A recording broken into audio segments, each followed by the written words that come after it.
Pasa Chicos and Chicas. Welcome to a brand new episode of Geek Bites, brought to you by the Geek Buddies. Hey! Together again, and it feels so good. We got so much to get into today. This is a Geek Bites episode, but we felt that the timing was perfect to jump on and talk about all the Marvel stuff that's been happening over the last few days, especially on today. Well, and we should say this happy Valentine's to everybody who celebrates it. And for people who don't, happy every other day that you feel the same way about the person you care about day. Welcome to that day. And we are going to talk about the Fantastic Four announcements. We're going to talk about the Deadpool and Wolverine trailer, and then some other Marvel news tidbits that might have popped across the board here to get to all of our reactions to it. But let's introduce ourselves first. For those who may be popping it on for the first time, I am the Outlaw John Rocha, writer, producer, and host here on the Geek Buddies. I am Michael Vogel. I'm a writer and producer of animated TV shows and movies, and I love it when a geek bite turns into a geek meal. Let's do this thing. Hey, this is Shannon McClung. I'm a television actor and an animation writer where you can see some of our current work right now every weekend with Strawberry Shortcake Berry in the Big City, Season 3. It's for sure. This is a corner piece of the cake that we're doing. It's not just a slice of the bite. This is a whole corner piece. Well, it was going to be. It was going to be just a nice little quick, let's talk about that Deadpool Wolverine trailer. It was. And then it was like, well, then we got some Fantastic Four news. And then what are the dates of the Marvel stuff coming out? And then are they going to be able to even land this plane? Let's see. Who knows? So it's going to be good. Let's do it. Let's do it. Well, let's start off with that. That was the announcement that came over today.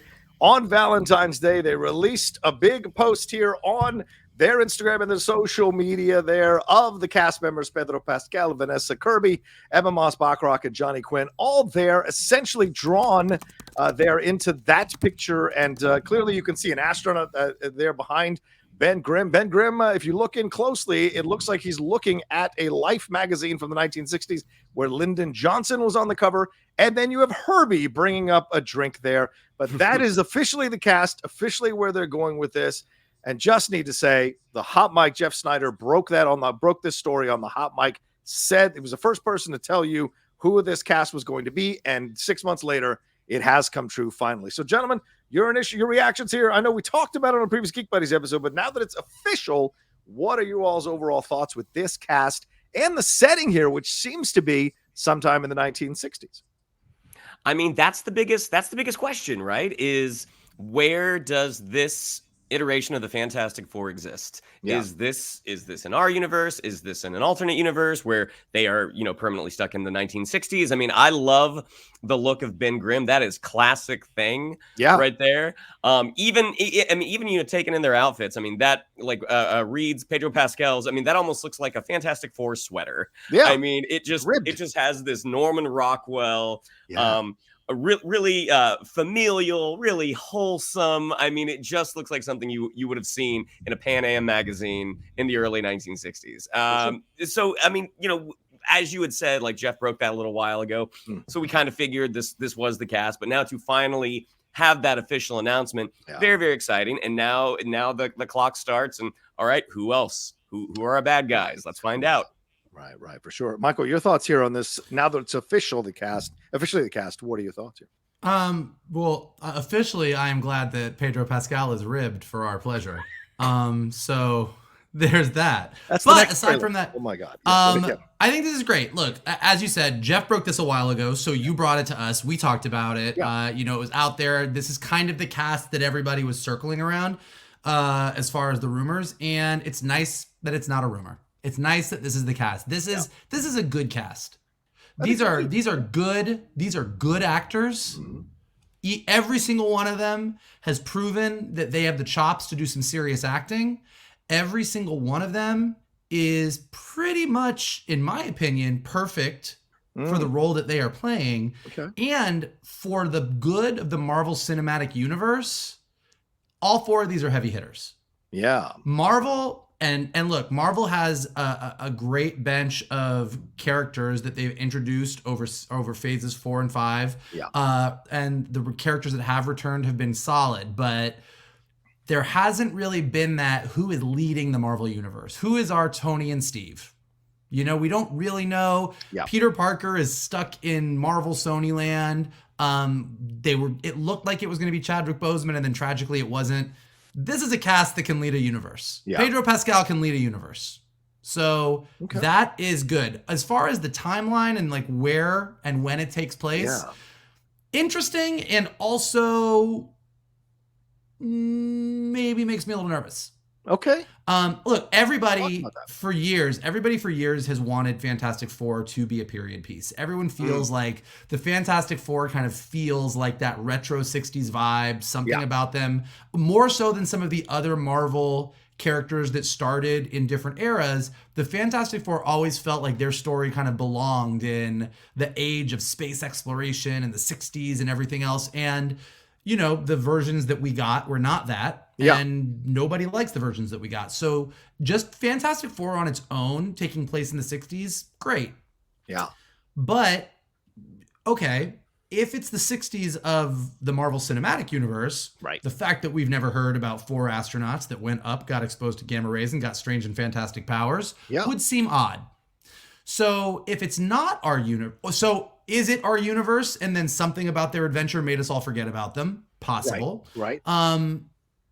Is this another universe? And if it is another universe, is this a universe where they are the only heroes of that universe? Good question. Is this the universe where the mutants are currently and Monica Rambeau is currently trapped and the Fantastic Four are good buddies with Professor X and Hank McCoy?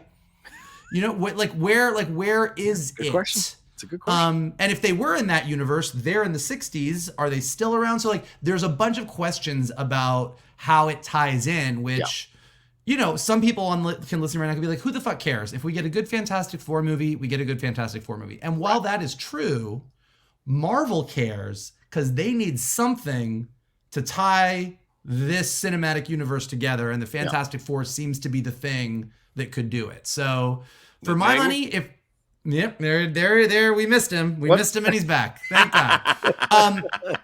For my money, the easiest thing, and again, this doesn't mean that this is what they're going to do, but oh my God, I want you to go back to Bora Bora. Yes.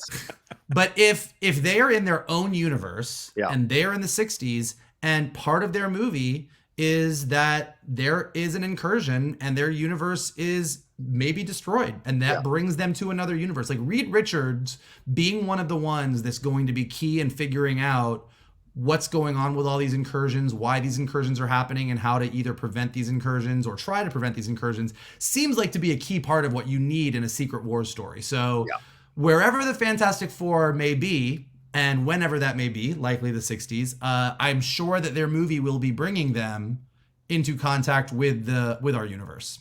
Yeah, you look at this magazine. This is what I'm talking. This is the magazine. This is the actual magazine. It's from December 13th, 1963. So only a couple of weeks, or maybe 3 weeks after the assassination of John F. Kennedy, which was in November 22nd of 1963, right? So this is Lyndon Johnson taking over the presidency from John Kennedy. So is this connected in some way to something that they want to tell here in the movie, or in the movie? Could be really interesting. And if you look at this poster again, who is that behind them in the astronaut outfit? Is that supposed to be Evan Moss Bachrach, or who? That is 100% him. Yeah, that's Evan Moss Bachrach. Just want to make sure. I mean, that's their way of getting him in the photo. Yeah, without getting him in the photo, like he's gonna turn into Ben Grimm. Like we are going to hear him a lot. I don't know how much we're gonna see him, but by having Ben Grimm's photo, but it brings up a good point, which is, by having Ben Grimm in the photo in the background and clearly having him in a spacesuit, it does indicate that they are going with a classic origin story. Yeah. Like this is not going to be some new take on how they all got in a giant collider in Hank Pym's lab and got strange powers. Like Ben Grimm's an astronaut. Yeah. It seems that they are going up into space and doing the gamma rays, and that Marvel is going to give us the classic Fantastic Four story that we've never gotten. Now, again, how that ties into everything else that's going on, that's the bigger question. But the fact that we're getting a classic FF story does seem to be the way we're leaning. Yeah, I like the cast. I think it's a good cast, a cast that has worked in numerous different genres. So you've got some really strong cast members a part of that. I see some people already pushing back on Pedro Pascal. It's to be expected. You're never going to satisfy everybody on Reed Richards, and I see some people going, see, they went anti-woke, or they went woke because they didn't make it an all-white cast. It's like, everybody just grow up. This is a different time, and we'll see if it's set in the 60s. Listen, we've seen this before from Marvel, right? Captain America set in the 1940s, wakes up in the modern day. There's a possibility that something happens with them on some sort of mission, and they wake up in the modern day, have to deal with all this multiverse madness that's going on. And Reed Richards has to be one of these people, as you said, that deals with the incursions rather, deals with what's going on, figures this all out. It's no, how can I say this? It's no coincidence that right after we get a Deadpool and Wolverine trailer that deals with the TVA and the multiple changes in that multiverse, we get here now an announcement for this cast. How are they going to play into all of this? So a lot of questions. The other part of this is that they announced the release date. Shannon, July 25th, 2025, which is 2 weeks after Superman Legacy. I tweeted this out just to poke the bear a little bit and said, keep telling me there's no problems between Feige and Gunn, but he's going to place the Fantastic Four up against Superman Legacy 2 weeks later. So this to me feels like a little bit of big brother, little brother poking each other, whether from anger or from a little friendly rivalry. What do you think about the date, and what do you think about them placing it against Superman Legacy 2 weeks later? Well, I mean, after about 2 weeks, unless Superman is just an absolute runaway hit, I mean, 2 weeks for a big summer movie, that's kind of the number one shelf life. Okay. Superman's going to come out, it's going to be number one. Again, if it's a huge hit, and Fantastic Four, if we get sort of a solo situation where you hear all of this trouble, like, is there a world where Superman beats Fantastic Four 3 weeks after it comes out? Maybe. But also the summer is kind of a finite time. There are only so many dates. And with Thunderbolts coming out at the beginning of May now, May 2nd, it makes sense that, because I feel like they've done this before. They've had a film come out the first weekend in May, and they put the second movie, they kind of bump it back to the end of July. So, I mean, we have heard the stories that there maybe is some tension between Gunn and Feige. Yeah. I don't think the release date is a direct result of that, but I could be wrong. What are your thoughts, Mike? Because they moved Thunderbolts out of this to essentially say you're not going to own this month. Because obviously Superman Legacy would probably, beat out Thunderbolts after the first week. Maybe it might level out. What were do you think this was done to be like, oh, you're going to play the game? We're going to play our big boys here at this time as well. What do you think of this announcement for the date and the moving up of this film that supposedly happening on May 2nd? I mean, if anything, I think it just shows supposedly happening. I'm just saying. I don't think. If anything, I think it shows that they have confidence in Fantastic Four. Like, look, all of your poking the bear, they're trying to get each other. This is a jab. Let me show you something, buddy. Both DC and Marvel have a shit ton to prove. That's true. It's a fair point. They can swing all the dicks they want, but there are hundreds of people working at Warner Brothers and at Disney right now who are like, guys, we got to nail this. So if they've all agreed that they're going to bring Fantastic Four out 2 weeks after James Gunn's Superman Legacy intro to his version of his DC universe, if they're not feeling good about it, they're faking it really well. Okay.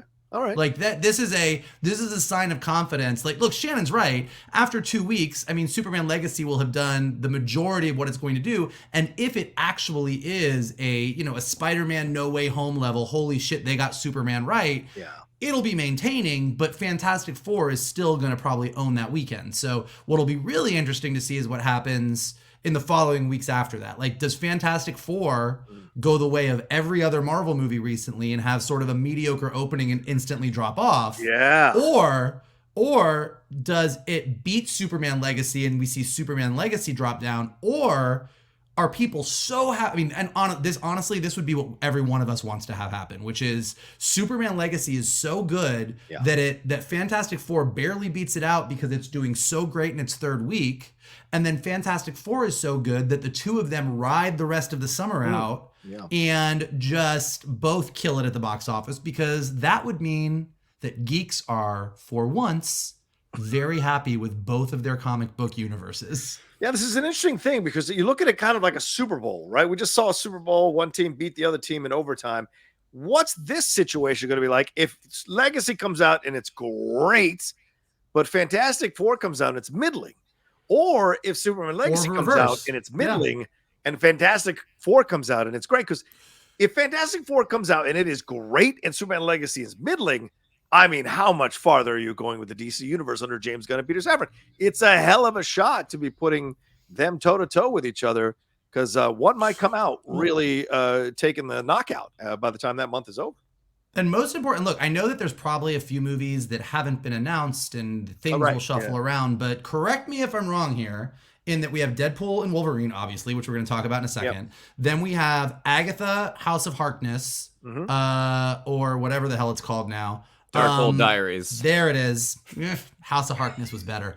We got Agatha. We got Agatha, Darkhold Diaries coming out this October, end of this year. Right. Then Captain America: Brave New World. Captain America: Brave New World. It's a threefer. It's Captain America: Brave New World, Thunderbolts, Fantastic Four. Yeah. And after that, what? It's Blade, and then two Avengers movies. Yeah, supposedly Blade and the two Avengers movies. Only one movie in 2026 so far with Avengers, whatever they're going to call that, and then Avengers: Secret Wars on May 7th. That's what it is. So taking Blade out of it for a second, what that means is next year. We're talking movies, not TV shows. So yeah. Right. That next year, the mess that is the MCU right now. You know, where is Shang-Chi? What do these bands mean? Where is Monica Rambeau? What are Doctor Strange and Clea doing fighting incursions? Like the list of things, the giant eternal that's floating in the ocean that I think Brave New World is going to deal with. But like, there's the whole list of things that these three movies, Captain America, Thunderbolts, Fantastic Four, are teeing up Avengers. Like by the time we get done with Fantastic Four, Blade aside, which will introduce vampires and probably have something to do with stuff, Fantastic Four has to get us kind of where we were by the end of like Ragnarok, Black Panther, where we were like, we were ready to dive into Endgame. Right. But do you think that's a tall order? Speaking of tall orders, Shannon, go back to you. Matt Shakman, do you think he can get this done and out by July 25th? This is February already, almost halfway through February. We're halfway through February. They haven't even started production. They just announced the cast. I mean, Superman Legacy has the leg up right now on getting the production going and all of that. So do you think he has enough time, or do you think one of them is going to move off the schedule or move back or move up in the schedule? I think if you move Fantastic Four, then the entire schedule has to shift. Potentially. And that could be as simple as Fantastic Four, you bump it to holiday 2025, and maybe that doesn't affect Avengers at all, or maybe I think if they start in April, like let's say they start in April, that is a solid 15 months. Now for a normal big budget movie, that's plenty of time, because your principal photography is going to be anywhere between 3 months, maybe stretching to 5 months, but that's a lot. But you also factor in that Marvel's always does reshoots. They always have some sort of additional photography that they do. I think it is enough time. Okay. And just because they announced it today doesn't mean that this deal hasn't been done for a minute. But 100%. They were choosing when, like more than likely, like they have their principal cast lined up. They're just choosing when to announce it. So I think there is plenty of time, but they don't have much outside of it. That would be my guess. But the reports have been coming in, and Shannon, you can readdress this if Michael does. The reports have been coming in that they might not be shooting until the third quarter of the year. Now, does that strike you as logical or possible, or do you think they announced this date and they're now going to ratchet up production much more quickly than that? Because Pedro's apparently been moving stuff around his schedule to make it happen. I mean, if they start in July, that's tight. Like that's pretty tight for a big budget film. Yes. Okay. What do you think, Michael? Does this let us know that maybe it's not that big of a budget of a film, that they're going to limit the special effects and keep it much more ground-based? What do you think about this tight turnaround? I would like for you to walk through the powers of the Fantastic Four and explain to me how you think they are going to tighten that visual effects budget. I'm not.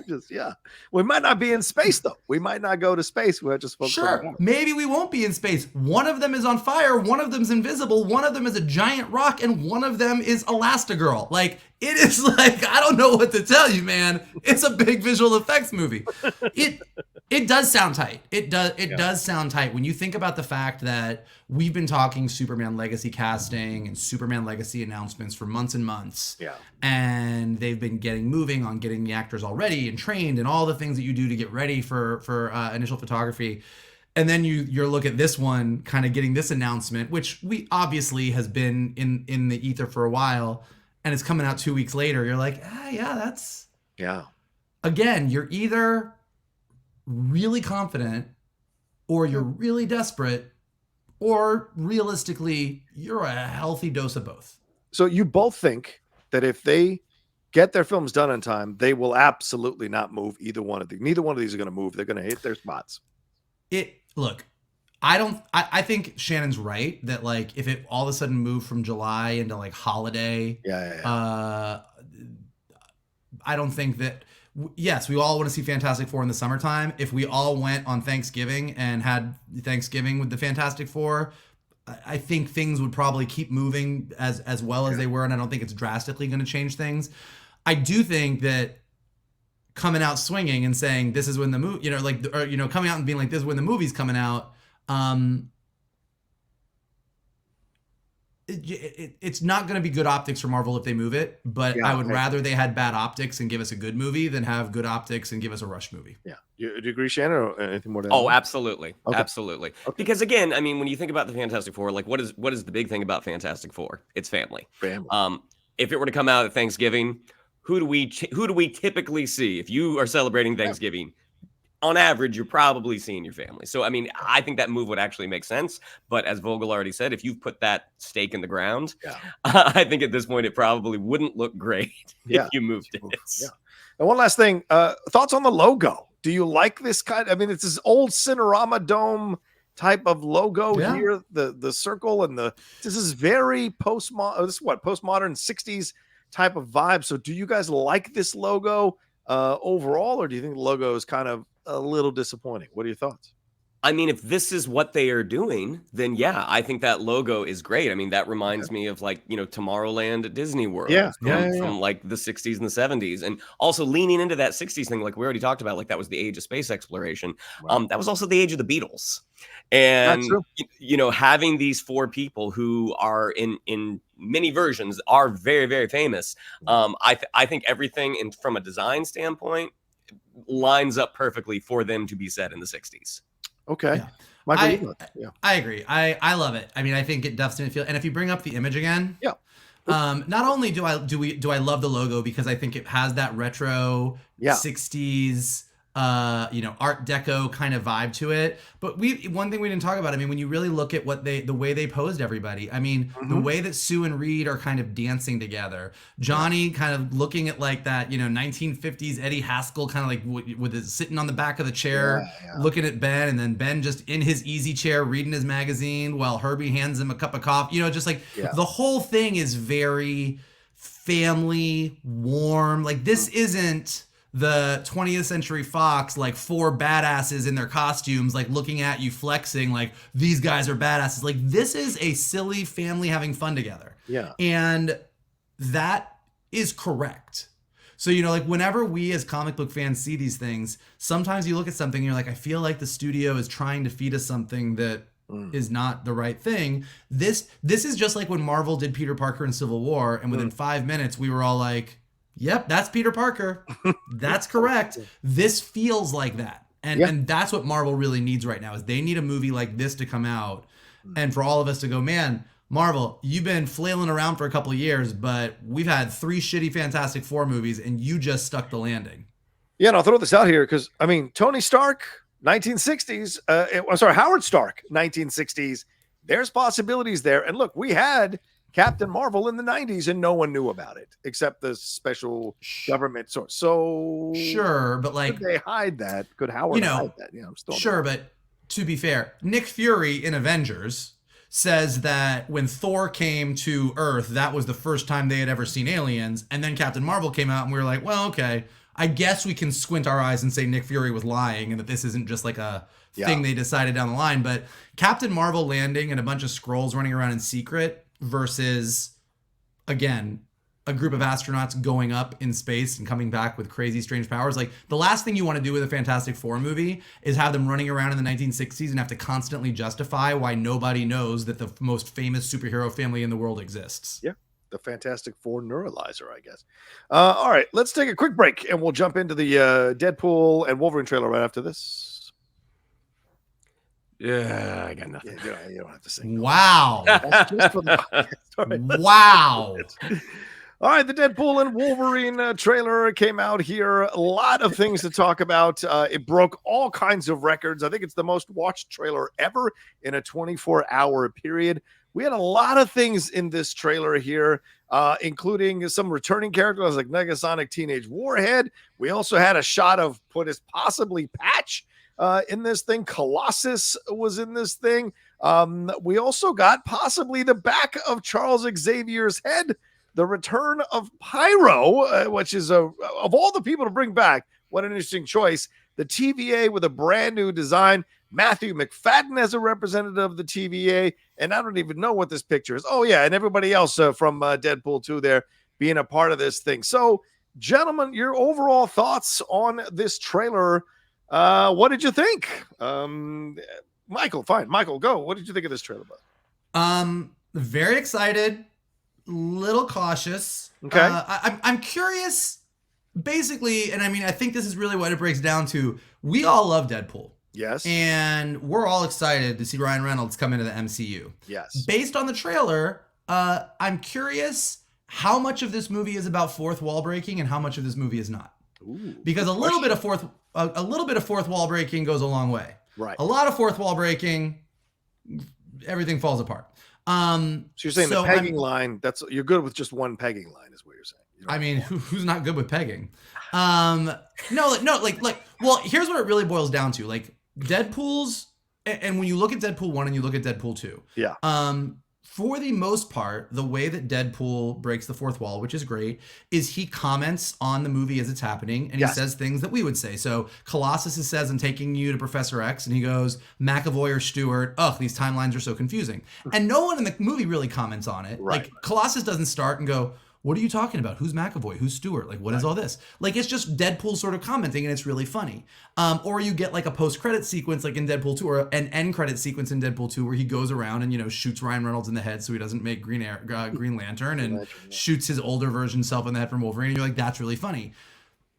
Him entering the MCU and doing everything, like why the TVA wants him. Like, I've seen people online with just fucking gonzo theories. Oh yeah. Like about like he's getting the entire 20th Century Fox group together to fight Disney and blah blah blah. And I'm like, okay guys, if that's where this movie goes, we're in full disaster territory.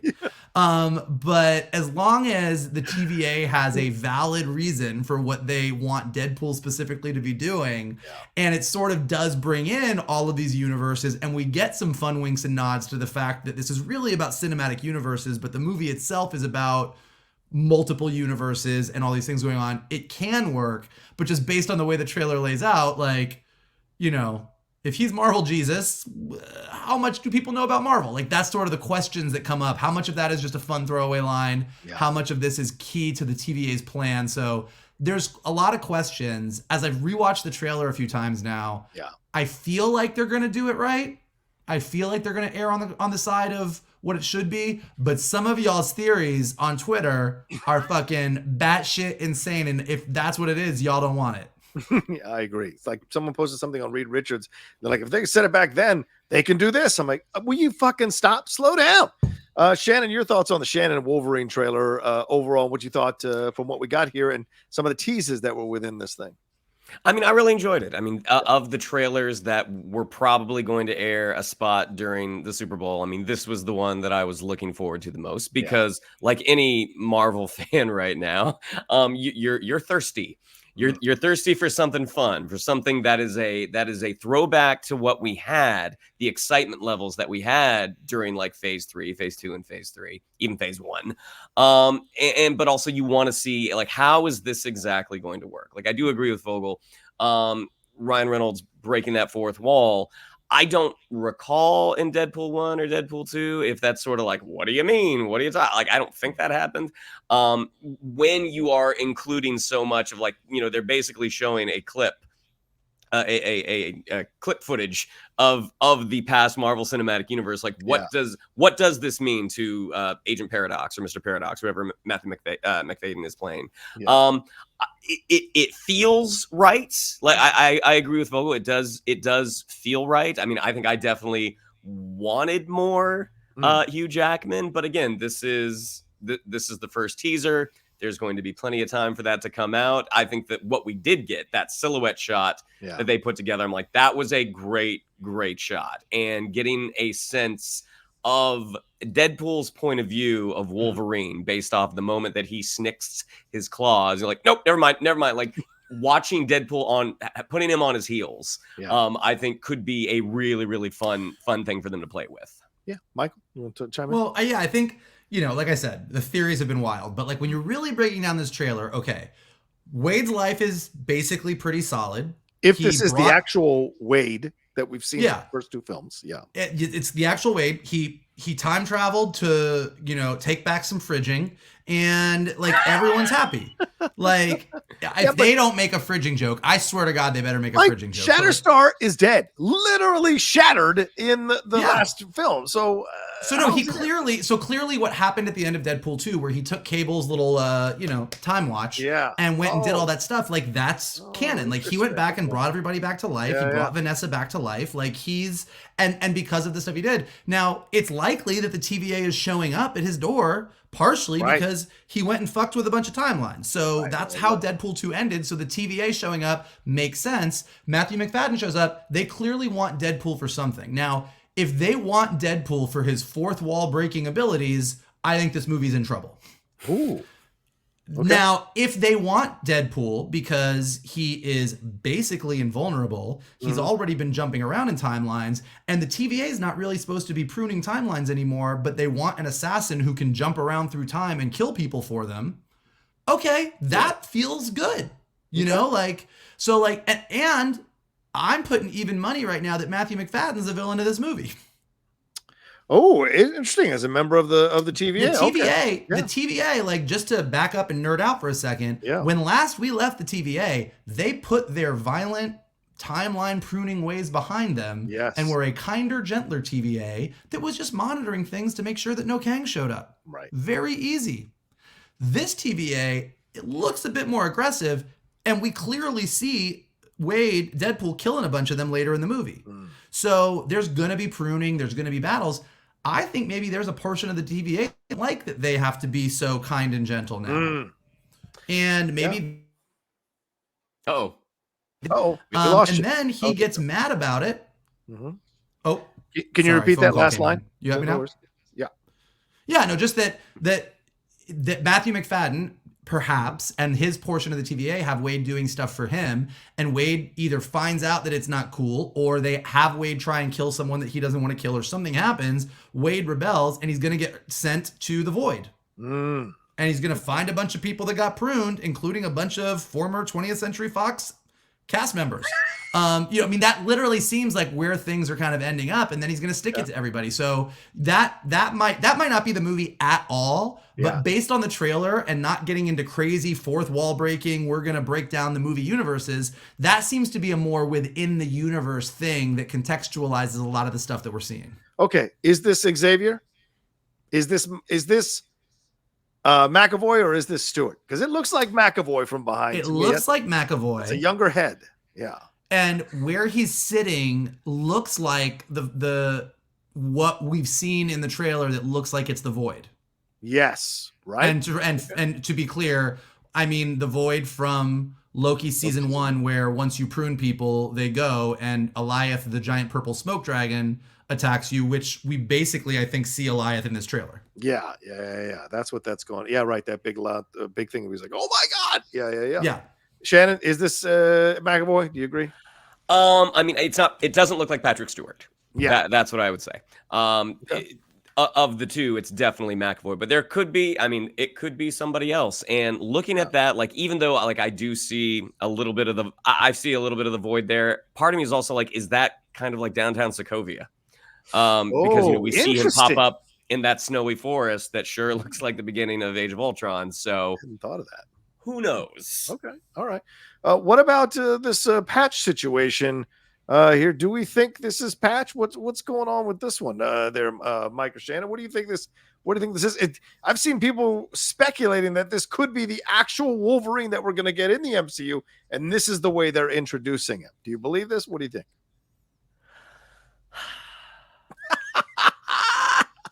For those who don't know, this is Patch in the comics. So essentially, this is what might be with the hair from behind there. So for those that don't know, Patch is the world's stupidest alias. That Wolverine, one of the most iconic hairdos in life, put an eye patch on, went to Madripoor, said his name was Patch, and no one knew he was Wolverine. Well, he put a tuxedo jacket on too. Yeah, that is. Hey guys, where's Michael? Where's Michael? It's me, Patch. Oh. What are your thoughts, Jen? You were saying. I'm sorry, I cut you off. You were saying. Well, I mean that is very clearly a Logan. A Logan. Is it Hugh Jackman? We don't know. But that looks like a Logan in a white tuxedo jacket, and it looks like he's probably in some sort of casino. So the odds are that yes, that's Madripoor. Yes, that's him in his patch form. Okay. But again, the whole idea that this is going to establish who the new Wolverine could be. I don't know. I mean, do I think that looks like Hugh Jackman? I mean, we were talking about this on our text thread earlier. I'm like, I get maybe those shoulders, maybe that isn't Hugh Jackman. I don't know. Yeah. All right. What are your thoughts here, Mike? This is how that we've been hearing. This is how they're going to introduce mutants into the MCU literally for a decade now. It's true. Every time something happens, this is it. Get ready. Here it comes. This isn't it. This is a plot point for a Deadpool movie. Now, is it Hugh Jackman as Patch in Madripoor in his universe or some other universe? Maybe. Is it another person that's playing a version of Logan, a variant? Maybe. Okay. But I don't think that all of this, it doesn't make sense. I know we saw Madripoor in Falcon and Winter Soldier, yes, but to say that all of a sudden this is a Logan that has been living in the MCU and masquerading as a guy named Patch, and this is the first we're ever seeing him, but mutants are everywhere. This is not it. There is a world where it looks like right now, based on the end credits of Marvel's, there's a world that looks very much either like the Fox Universe X-Men or the 90s art animated X-Men or some version thereof. Yeah. So maybe that's where they go. I don't know, but I don't know. I'm still not convinced that that's not just Hugh Jackman. I know they don't show his face, right? But it makes a lot more sense to me to have one Logan in this movie and have a scene where Deadpool is like, hey, you should go undercover, put on this eye patch. It's really stupid. And then he does. That seems a lot simpler to me. But could they be introducing Dr. Doom as well? What do we think is going on here with this shot? I mean, hard no. No. The fact that people were going crazy online saying that George Costanza motherfucker was Dr. Doom, I was like, get out of here. Look at that schlubby guy. Get out of here. Here I come. Oh, here I come. Oh. By the way, that's the Costco Dr. Doom. Come on, get out of here. Wow. Well, we lost them as a sponsor. Your thoughts here? You thought because I was watching it and it went by so fast that I was like, what?